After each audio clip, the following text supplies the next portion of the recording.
Hello, folks, and thank you so much for tuning in to this segment of our podcast. My name is Michael Moore. Everyone calls me Mickey. Please call me Mickey. I want to tell you a little bit about myself and why I decided to run as a United States congressional candidate in District 5 of Minnesota. For those of you who don't know, that's the district currently held by Ilhan Omar. First of all, I'm a retired business owner. I've had several businesses, some more successful than others. Most people know me as the owner of the Braid Factory since 1995, the largest and most popular exclusive hair braiding salon in this area. I was lucky enough to be able to retire early, and over the past 20 years, I've been approached by literally every political party in our state to engage more actively in politics, either to support somebody or to run on my own. As someone born and raised right here in the 5th District, I'm naturally a Democrat. Because of my age range, my Democratic role models include people like Paul Wellstone, Donald Frazier, John Lewis, Martin Sabo, Sharon Sales Belton. Remember that there was a time, not so long ago, that being a Democrat was really a justifiable political position to have. Unfortunately, none of those people are politically active today, and sadly, many of their ideals have been suppressed.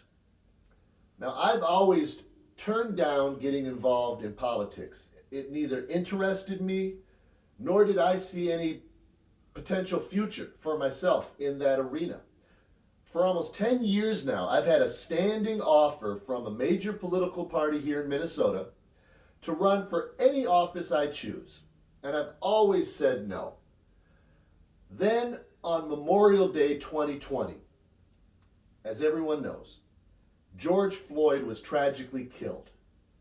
The very next morning, I was in the Secretary of State's office registering as a candidate for United States Congress.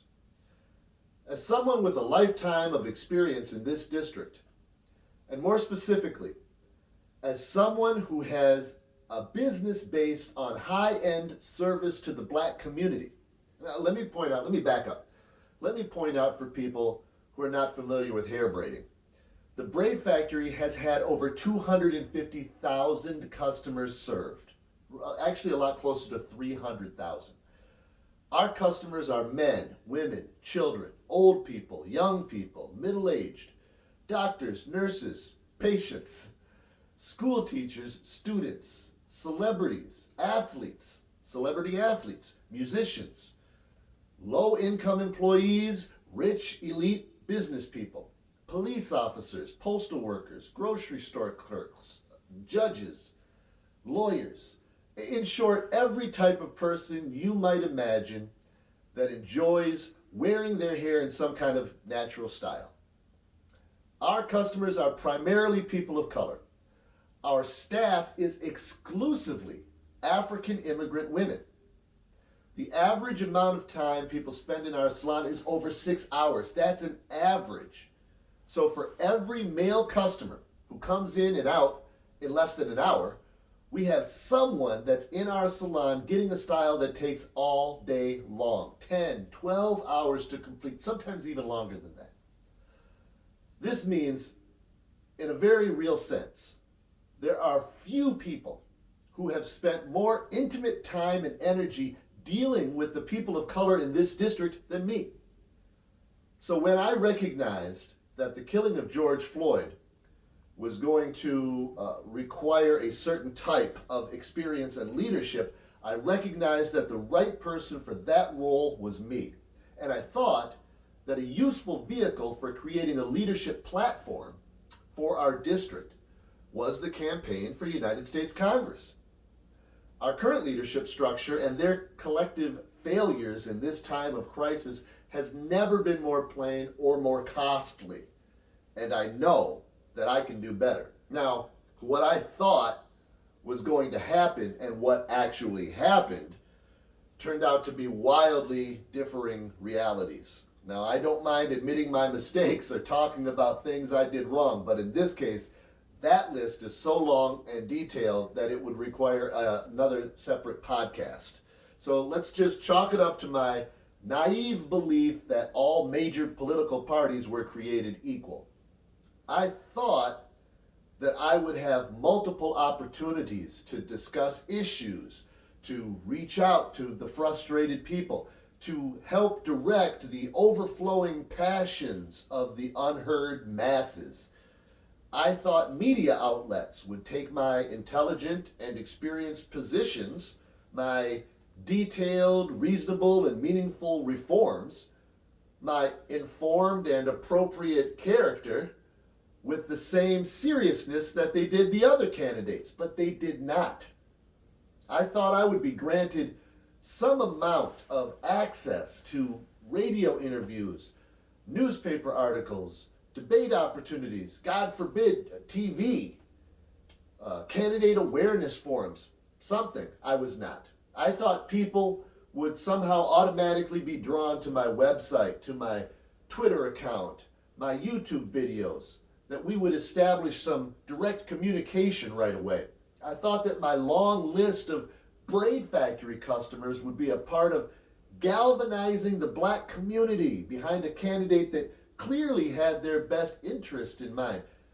As it turns out, the braid factory, like many businesses, were closed for a significant and critical period of time. I thought just 5 months was long enough to make an impact on the campaign.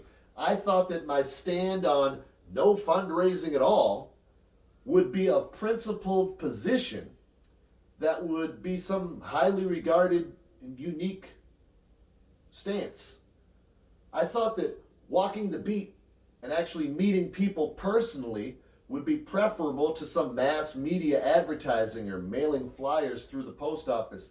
I thought that volunteers would come into my plush Lake Street office and we would run out of lawn signs. We wouldn't have enough t-shirts. While there are a lot of explanations and reasons why some of the things that I had hoped for never came to fruition, the plain truth is our campaign never got the proper launch and was never taken seriously by our district.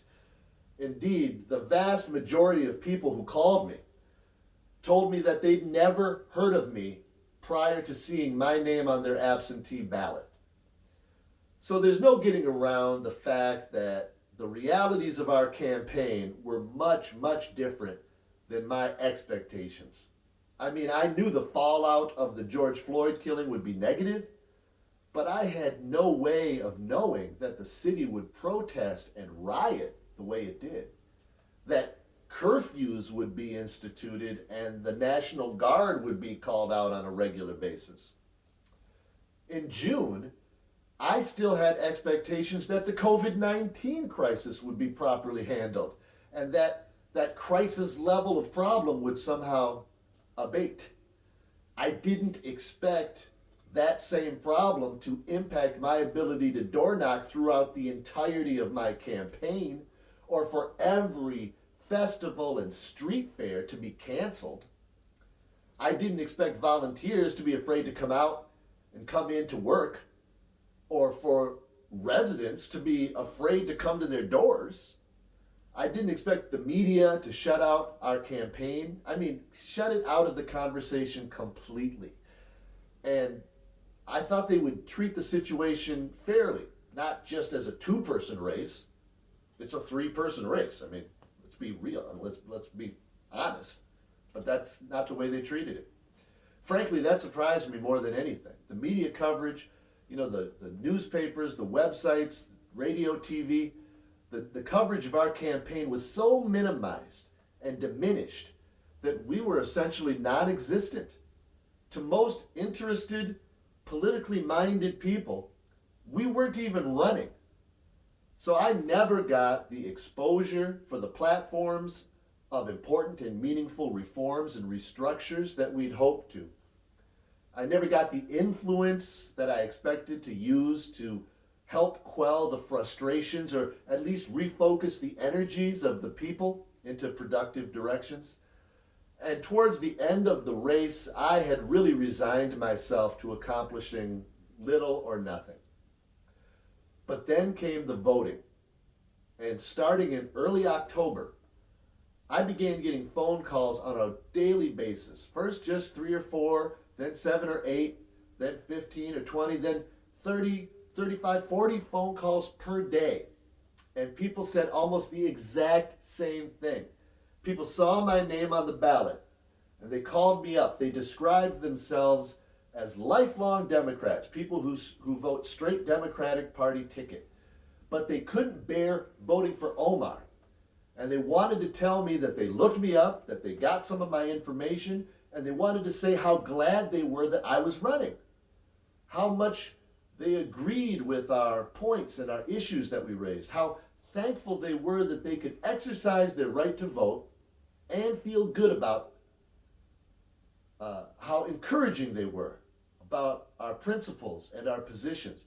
It was really only then, for the first time, that I suddenly felt compelled to not only run again, but to run in such a way that really gave us every chance to win. And when the final vote results came out, and we had accumulated more third-party votes than any other United States congressional race in the country, and a higher percentage of the vote in our district than any third-party congressional candidate had ever received. Even though we had all these obstacles and setbacks, well, needless to say, I was really re-inspired. And now we have a real chance at doing what our campaign had explained from the very beginning is so needed in today's political environment. We're bringing forward a nonpartisan, unbiased candidate who isn't obligated to any political party, who can be free to run exclusively on behalf of the people we represent. I mean, in 2018, Omar collected 275,000 votes. Now, in 2020, we had 50,000 more people vote in our district, but she only collected 255,000 votes, a significant downward trend. Meanwhile, we had no funding, no experienced management, a first-time candidate, an extremely limited time frame. I mean, limitations and restrictions from the very beginning. We started with zero, with no social media presence, no website, no preconceived preparations, nothing. And we still exceeded anyone's expectations. So we're trending upwards, and quickly. And now we're employing all the opposite tactics. We're running with the maximum amount of time. We're running with a huge head start of prepared material and a significant presence.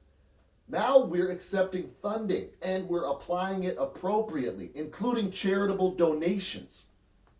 Now, instead of starting totally from scratch, we're building off of our unprecedented success.